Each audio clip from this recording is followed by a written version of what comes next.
Thank you as always for visiting the Legend Sports Universe YouTube channel, Legend Sports Universe, where legends play forever. Thank you for tuning in to the Stuff of Legends podcast here on Friday, January 30th. This is the 5th episode, and I'd like to say that I'm settling into a rhythm, but I'm not naive enough to think I've got this down yet by any stretch. But hopefully, you've been enjoying the podcast as much as I've been enjoying putting it together.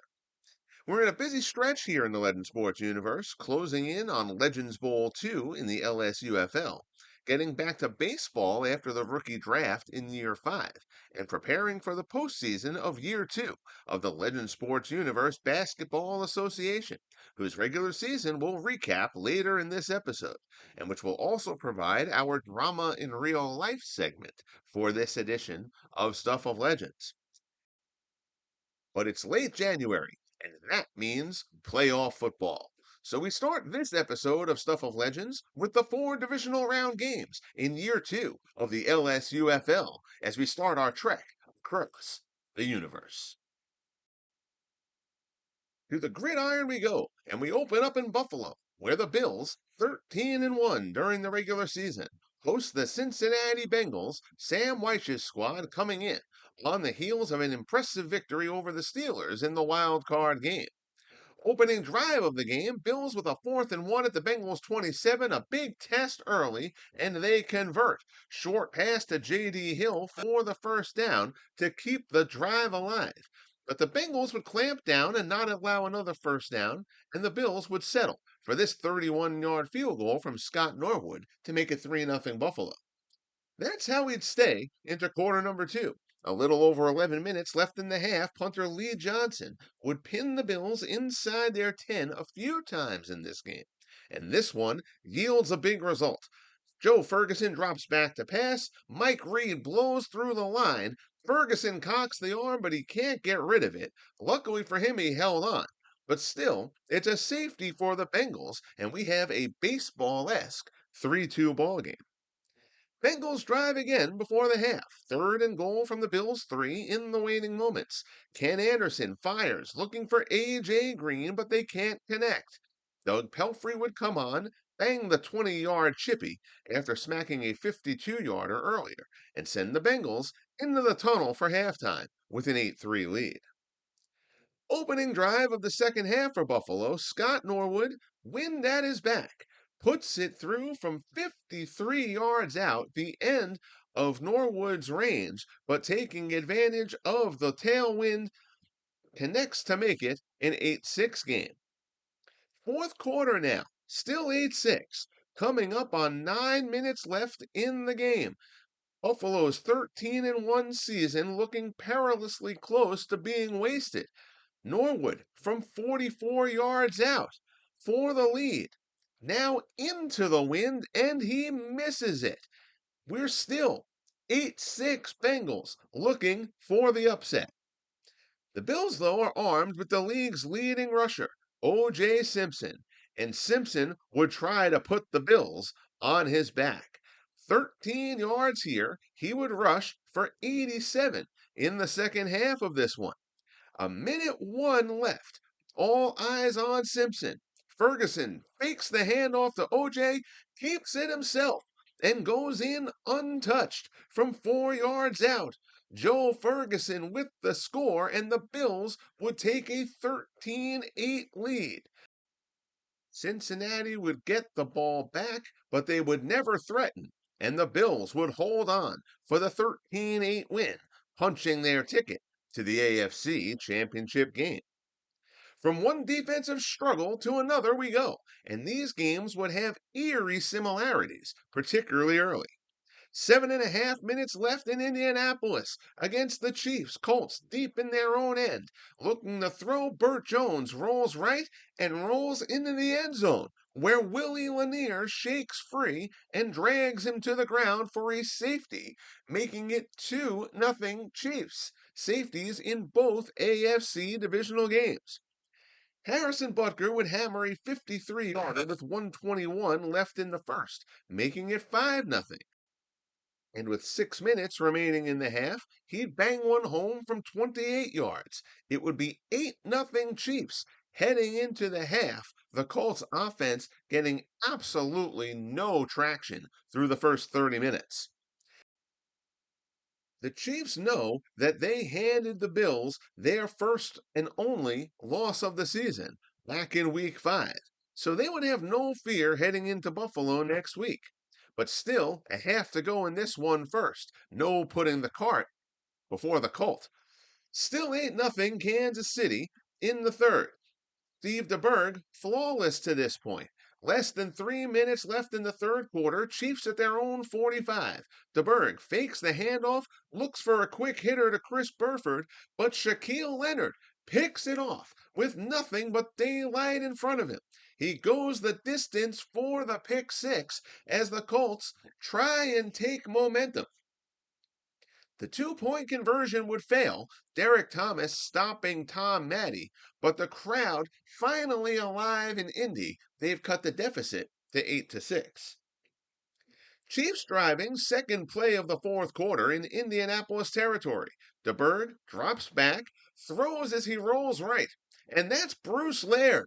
0 interceptions during the season, but Laird intercepts DeBerg, and it's a second pick six. The only time that has occurred in real NFL history involved the Colts too, though they're the ones who threw them. Peyton Manning against the Patriots in 2004. 13-8 Indy, and what had been a terrific game from DeBerg, whose status as the biggest surprise in the league has been discussed regularly on the football streams, has turned into a disaster. But to DeBerg's credit, he'd get the Chiefs rolling again on the ensuing drive. 9:30 left in the game. Chiefs banging on the door. DeBerg looks here. Al Dixon wide open, and he drops it. A sure touchdown. Dixon, the secondary tight end. Travis Kelce was lined up to the left. Dixon can't hold on, and that would bring up a 4th and 2. Andy Reid elects to go for it. DeBerg looks for Tyreek Hill, who led the league in touchdowns in the back of the end zone. And it's Bruce Laird again. Touchback for the Colts. Third interception in the half, thrown by Steve DeBerg. The Colts would drive later in the half. Mike Vanderjagt would put one through from 47, smacking it off the left upright to give the Colts a 16-8 lead with 1:45 remaining. Last-ditch effort for Kansas City. 20 seconds left. DeBerg looks down the left side, and Frank Pitts reels it in for 28 yards. But the Chiefs can't get to the line in time. And the Colts, their defense in particular, remember the Indianapolis defense allowed the fewest points in the league during the regular season, and that carries them here. They advance to the AFC Championship game with 3 interceptions, 2 pick sixes off Steve DeBerg in the second half to down the Chiefs. The AFC side settled, we head to the NFC, and we start in Philadelphia with the only 10-win team in the conference, the Eagles, hosting the Atlanta Falcons, who decimated the Lions in the wild card game a week ago with a 42-point effort, 6 touchdown passes from Matt Ryan. But the Eagles figured to be a much different story. The Eagles came in with the top rushing attack in the league, led by LaShawn McCoy and their multi-talented quarterback, Jalen Hurts. The Falcons' run defense ranked 21st. Something would have to give. And the first half would see the danger of Hurts and the risk of relying too heavily on him. There's Hurts taking off, gets the first down late in the first quarter. But early second quarter, here's Claude Humphrey, who sacks Hurts just 2 plays after that. And so it would go in a first half that saw Hurts scramble nearly every time he sensed even a bit of pressure. Happy feet, if you will. He would tally almost 100 yards rushing in this game, but he was sacked 6 times on the day. Neither quarterback could get on track in this one throughout the first half until late, when Matt Ryan and the Falcons would score the first touchdown of the game. 30 seconds left in the half, Gerald Riggs with the touchdown reception, and we would head into the half with the underdog Falcons leading 7-3. But the second half saw both offenses get rolling. About 8.5 minutes left in the third. Hurts finds Charlie Smith, who only had 12 catches during the regular season, but he comes through with a big one here to put the Eagles up 10-7. Late third quarter, Falcons would tie it at 10 after a Younghoe Koo field goal, and that's how we would head to the fourth. But this second half would belong to the ground game, mostly LaShawn McCoy. Hurts was clearly reined in at halftime, and while he wouldn't run nearly as much as he did in the first half, he also wasn't sacked. All 6 Falcon sacks came in the first half, an unacceptable total to be sure, and the Eagles adapted. LaShawn McCoy would carry the load. He would end up with 172 yards on the ground in this one when all was said and done. He'd set up this touchdown strike from Hurts to Mike Quick, and the Eagles would take a 17-10 lead. Eagles would get the ball back with a little inside 13 minutes left in the game after a 3-and-out from Atlanta, looking to clamp it down. But primetime has other ideas. Deion Sanders with the interception, and the Falcons are in business thanks to their do-it-all corner. Falcons look ready to make the most of it. They get down to the Eagles too, but a false start would push them back to the 7. And on 4th and goal, rather than take the 3, Coach Mike Smith and the Falcons go for it. Ryan drops, looks for Roddy White in the end zone, but it's broken up. And after the Sanders interception and getting down near the goal line, the Falcons come away with nothing. 10 plays later, it's McCoy into the end zone. Eagles go up 24-10, and they would go on to win 27-17 and give the Philadelphia crowd one more game at the Link, the NFC Championship game, next week. Against who? To find out, we head to New Orleans, where the Saints surged down the stretch and the Cardinals struggled, backdooring their way into the playoffs, unable to score a point in their season finale loss to the 49ers that would have clinched it. But they made it through when the Rams fell to the Seahawks, winning the division title and ending up right here. And right here, they open the scoring on their first possession. It's Jim Hart finding Larry Centers in the corner of the end zone for the score, 7-0 Arizona. The Saints would get a Rich Zorro field goal, but the Cardinals would put up 7s, while the Saints would get 3. Here's Hart again, this time to Ernie Jones. A beautiful leaping grab on a perfect pass from Hart. 32 yards for the touchdown. It's 14-3 Cardinals. Saints can't get anything going, and the Cardinals would do it again. Hart spreads the wealth. This time it's a slant to J.T. Smith, who shoots down the seam and into the end zone. 21-3 Arizona. The Saints would never get it going. They'd never get it closer than 14, and that's how it would end. 31-17, the Cardinals right their ship, and birds of a feather will flock to Philly. Cardinals and Eagles for the NFC Championship. So that sets up our conference championship games. The Buffalo Bills will host the Indianapolis Colts, and the Philadelphia Eagles will host the Arizona Cardinals for a ticket to Legends Bowl 2. Those games will stream here on the channel Thursday night, starting at 8 o'clock. Hope to see you there for that one, and we will see who will play for the big game a couple of days before the big game, the Super Bowl next Sunday. Now, as mentioned in the first Stuff of Legends podcast, the push toward the unified timeline will result in the acceleration of regular seasons for basketball, hockey once it breaks the ice, and boxing. So, with that, we'll wrap up the regular season of year 2 of the Legend Sports Universe Basketball Association here and set things up for the playoffs, where every potential clinching game will be shown until the finals, where we will then show every game here on the channel. If year 1 was the origin story for the LSUBA, year 2 was the arms race, and the weapons turned nuclear this year. We saw a team in Los Angeles chase perfection. Almost. We saw a rookie class that made its presence felt very quickly.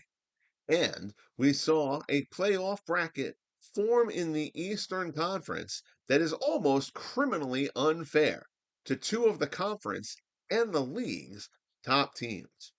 We open up out west, where the Los Angeles Lakers, trying to bounce back from last year's finals defeat at the hands of the reigning champion Boston Celtics, the Lakers didn't just win the Western Conference. They turned the regular season into a 4-month long exhibition game. 68 and 14. 68 wins. They finished with 4 All-Stars: Kareem, Magic Johnson, Jerry West, and Elgin Baylor. They have the MVP frontrunner in rookie standout Kareem Abdul-Jabbar, and they went 13 and 2 in the final month when they had every reason to rest players. But here's the scary part. It's not that the 68 wins themselves keep opposing coaches up at night. It's the balance in LA. You try to stop Kareem inside, all right, Jerry West will go drop 30 on you. You try to trap the perimeter, Magic hits James Worthy driving for an easy layup. They are the heavy favorites here, the purple and gold standard, and their reward for historic dominance, a date with Steph Curry and the Warriors, who took a significant step back this season but remained dangerous in round 1. Now we're going to go and cross over to the Eastern Conference because this is where things get complicated. The New York Knicks, give them their flowers, 60 wins, and it was a quiet 60 wins. Willis Reed and Bernard King held the line when Earl Monroe went down with a knee injury, and yet they survived that war of attrition, earning the number 1 seed. All credit to the Knicks for a terrific season. The Knicks, many felt they somewhat underperformed a bit in year 1. They were a playoff team and a very solid team, but people thought that they were going to challenge the Celtics for a division title last year and a conference championship, and that didn't really come to pass. But because of division winner rules come playoff time, we have a bit of a crime scene occurring in the middle of this bracket. The defending champion Boston Celtics won 56 games. The Philadelphia 76ers won 55. They are the second and third best teams in the conference by record. They are the fourth and fifth best teams in the entire league by record and in our power rankings. And because the Heat and Pistons won their divisions and get the 2 and 3 seeds, Boston and Philly will play each other in the first round. And they will do so on the same side of the bracket as the top seeded Knicks. Russell, Havlicek, and Kuzi versus Irving, Barkley, and Embiid in the first round. One of these teams, a team that won 55 plus games, is going home in roughly a week's time. The only people you could say are happy about this matchup are the Knicks, who will see one of their 2 top rivals in the conference wiped out in the first round. Now, while we were all watching the Lakers chase 70 wins and the East basically burn itself down, something terrifying was happening in Salt Lake City. The Utah Jazz won 61 games. But here's the stat that matters. They are a plus 12.9 in point differential. That is the best point differential in the LSUBA. Better than the Lakers, better than the Knicks. Statistically, Play for play, the Jazz were the most dominant team in basketball this season. Karl Malone, John Stockton, and Adrian Dantley are healthy, they are efficient, they are angry. They have heard all about the Lakers and they want to go and demonstrate that the Lakers don't get to be coronated based on the regular season. Now, let's talk a little bit about history. Let's talk about the rookies. Chris Bosh, the Toronto Raptors finished with the third worst record in the league. A disaster of a season for the franchise. But amidst the wreckage, Bosch scored 27.5 a game and won the scoring title. As a rookie, the Raptors played through him all season. He took a ton of shots, but he was a one-man wrecking crew, and though he couldn't carry Toronto to the postseason, Bosch makes a case for Rookie of the Year. He held off Dominique Wilkins. He held off Michael Jordan. He held off Paul George, who had a terrific season. And he did it with defenses keyed on him every single night because he had no help for a struggling Raptors squad. Somehow, Bosch didn't make the All-Star team. I suppose he was punished because his team wasn't winning, but it's an abomination that he was not named an All-Star. He deserved more credit than that. Not sure what happened in San Antonio with the Spurs. On December 1st, they were 13 and 8. They looked like contenders. They went 18 and 43 from there. That is an epic collapse. They had picked up Ralph Sampson as a free agent after last season, and it started with a bang, ended with a whimper. Sampson was terrific. Sampson was among the scoring leaders midway through the season, but the Spurs, just as a team, completely fell apart, missing the playoffs. And it's gotta seem like heads are gonna roll in San Antonio this summer. And we'll stay in Texas for another team that fell short. The reason here was a bit different, though. The Dallas Mavericks, they were right there. And then a calf injury, Luka Doncic went down, and the whole season evaporated on them from there. This is a very talented squad. Remember, they made a good playoff run a year ago in year one. To see them miss the postseason entirely, it's a cruel reminder that health can wreck stats awfully quick. And so here we are. The board is set. In the West, we've got the Lakers trying to fend off Curry and the Warriors, who I promise you are still dangerous despite slipping from last season. We've got the Memphis Grizzlies, the surprise of the season, limping into a series with the Sonics because Ja Morant has a twisted knee. Can Gary Payton and company steal that series before Morant gets healthy and returns to the lineup? We've got Hakeem Olajuwon and the resurrected Rockets, who reached last year's conference finals, taking on the Portland Trailblazers, and we've got CP3, Chris Paul, and the Clippers trying to solve the Utah Jazz puzzle. In the East, it's the Knicks versus the GOAT. Michael Jordan fought a pair of injured list stints to drag the Bulls to 44 wins this season. Now he gets a shot at the 60-win Knicks. Do you bet against MJ in a playoff series? Risky, to say the least. We've got the Heat and the Magic in the Battle of Florida. Zoe versus Dwight Howard, a war in the paint on tap there.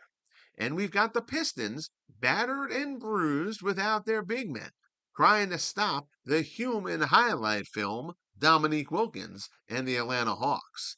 And of course, Celtics Sixers. The regular season was historic, but it's over. The records are 0-0. 68 wins, division titles, seedings, stats don't matter if you fall short in April. It's time for the playoffs. Building off of that year two, as we head into the playoffs, hoops, the hardwood, makes its first appearance in drama in real life. As we watched year two of the LSUBA unfold, One of the stories dominating the season was that of the Lakers' Kareem Abdul-Jabbar. The rookie center isn't just playing well, he's a front-runner for the MVP award. He's among the league leaders in scoring, he's dominating the glass, and he has turned the Lakers into a 68-win juggernaut. We have this ingrained idea in modern sports that greatness is somehow a slow burn.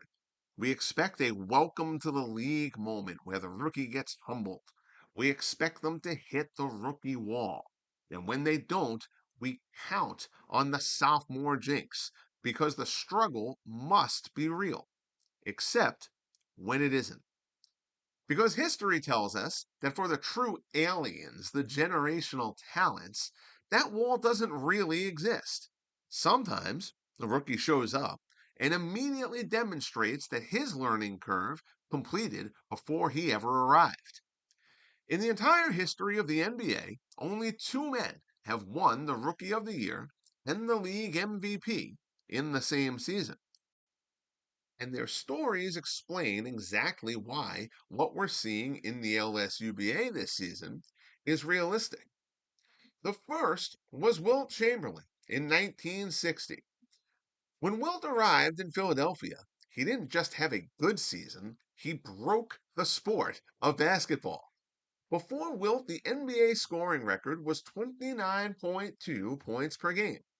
As a rookie, Wilt averaged 37.6. He didn't just break the record, he shattered it. He also pulled down an absurd 27 rebounds per game. He won the MVP, the Rookie of the Year, and the All Star Game MVP. He didn't need to learn the game. The NBA had to learn his game. In a prior podcast, I expressed my distaste for overall ratings in games. But make no mistake, by any construct, Rookie Wilt was a 99 the minute he stepped on the court. The second case of a rookie winning MVP and Rookie of the Year is even more fascinating. Wes Unseld in 1969 won with overwhelming force. Wes Unseld won with overwhelming impact. Unseld wasn't a scorer. He averaged 13.8 points per game as a rookie. Those are pedestrian numbers, relatively speaking. But he averaged 18.2 rebounds per game, and his outlet passing revolutionized the fast break. But here's why he won the most valuable player, and this is the key for our Sim League folks: the turnaround. The year before Unseld arrived, Baltimore Bullets finished in last place with 36 wins. In Unseld's rookie year, they won 57 games and finished with the best record in the league. The voters looked at that 21-win swing and said, I don't care that he's a rookie. He is the most valuable player in the league. And frankly, we should have had more. Oscar Robertson in 1961 averaged 30.5 points, 10 rebounds, 9.7 assists as a rookie. He basically averaged a triple double. He finished fifth in the MVP voting because players voted back then, and they resented the rookie's arrogance. But statistically, he was MVP.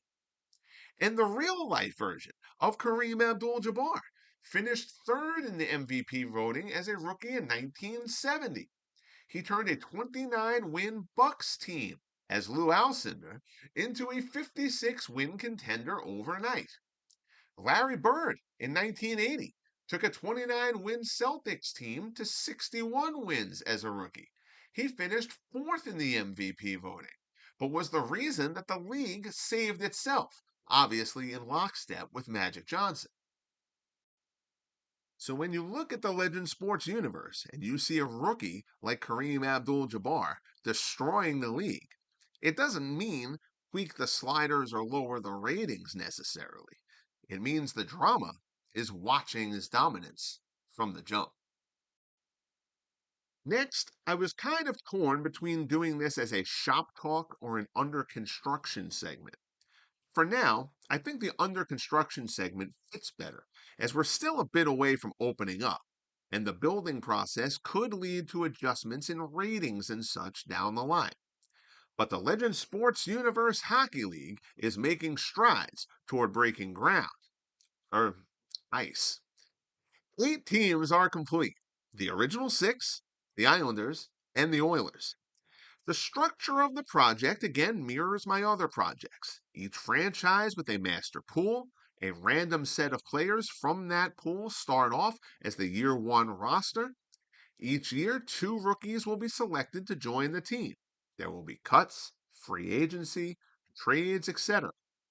And speaking of cuts, there are some deep cuts here, particularly on those original 6 rosters, whose top point shares players, the metric by which master pools were decided, have some not just from the no helmet days, but the no number days.